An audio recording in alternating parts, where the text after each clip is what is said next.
ডিমওয়ালা মাছ আবার আমার ভীষণ পছন্দ। তাই বলে মাছে ডিম হলে নাকি মাছের টেস্ট কমে যায়, কিন্তু কি জানি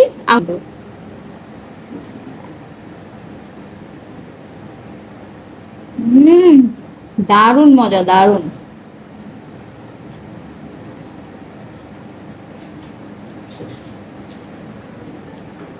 সাথে একটু মরিচ, পছন্দের মরিচ।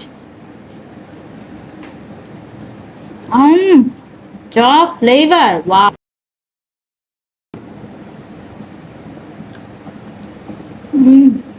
সেই স্বাদ। জানি না কেন মানুষ বলে ডিমওয়ালা ইলিশের টেস্ট কমে যায়, আমার কাছে এটা ভীষণ মজা লাগে। হুম, সাথে এভাবে একটু পেঁয়াজ।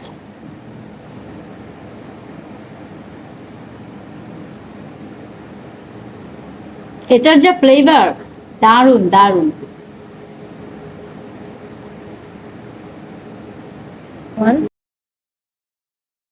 এত ঝাল, এত মজা, তাহলে এবার আমি একটু অফ ক্যামেরায় খেয়ে নিই, কারণ শান্তি মতো খেতে হলে ক্যামেরার সামনে তো ওভাবে চেপটি করে খাওয়া যায় না। তাহলে এখন আমি আমার মিলটি এনজয় করছি। ভালো থাকবেন সবাই, সুস্থ থাকবেন সবাই। আর হ্যাঁ, কেমন লাগলো আমার ভিডিওটি অবশ্যই কমেন্ট করুন।